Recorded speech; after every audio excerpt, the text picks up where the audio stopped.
that all the relationships that I had with other people and all the relationships I was having romantically, I was able to see how my mom had inadvertently taught me a victim mentality because she hadn't healed that dialogue in herself. So even though she thought she was protecting me by removing me from my father, who she had an unhealthy relationship with, and she thought she was protecting me by keeping me away from people who might potentially harm me, and she thought she was protecting me by not telling me about the abuse she endured, because she didn't heal those internal dialogues and the messages that she was giving me. She ultimately taught me to be a victim.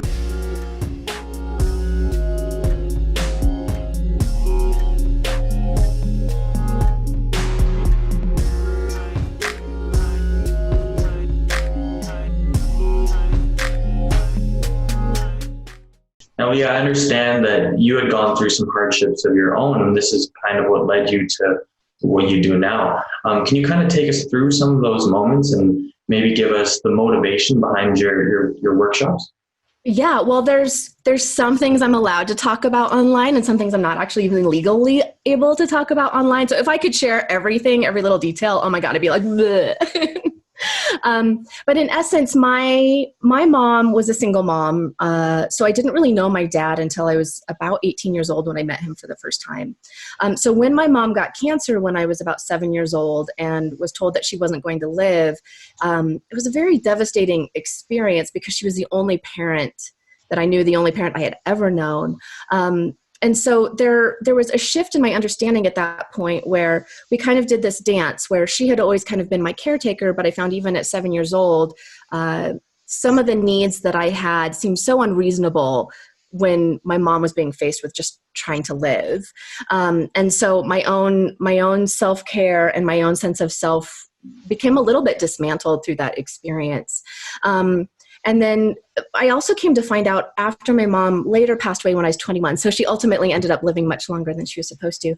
I found out that she had been abused as a child, and she never told me. And it was another family member who told me. So when I found that out, it was like this lid of understanding had opened up for me, and I was able to see that all the relationships that I had with other people and all the relationships I was having romantically, I was able to see how my mom had inadvertently taught me a victim mentality because she hadn't healed that dialogue in herself.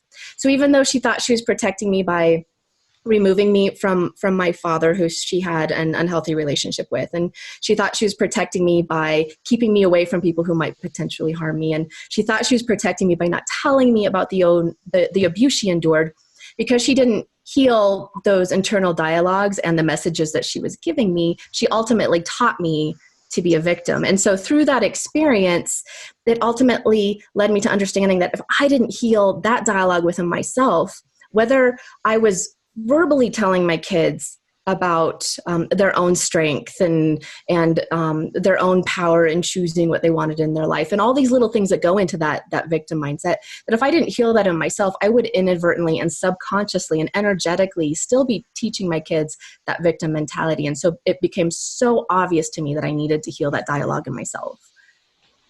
Was it kind of that soul moment that you made that switch from the victim mentality? I would say it wasn't like there was a moment I realized it was going to need to happen, but the actual process itself was very long and painful. There was a lot of kicking and screaming and not wanting to go down that path because it's comfortable to just stay where things are. And it's easy to stay where things are comfortable. So it was definitely a very, very long journey. And if I'm being honest, I'm still healing. Things still come up where I feel triggered, or I realize that I'm giving my kids a message that is not an empowering message. And I have to rewind the script and I have to be like, all right, let's try this again. Let's talk about this again. Let's approach this from a different perspective. But there definitely was that aha moment where it was actually my oldest daughter was asking me why I was allowing particular things to continue in the way that they were, that why I was allowing myself to accept the treatment that I was.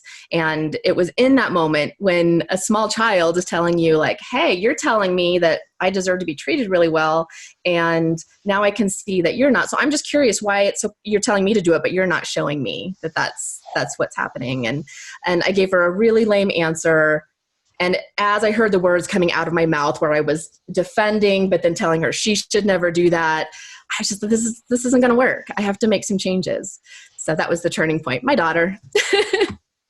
Definitely. I really appreciate you sharing that story. I know it's sometimes hard to revisit that stuff. And of course, it was a big part of your life. And I think one of the biggest things that stuck out to me when I was doing my research on you was that you turned this trauma into something good. You're now helping others, and you're paying it forward, I guess. So yeah, thank you. Absolutely. Well, thank you for recognizing it.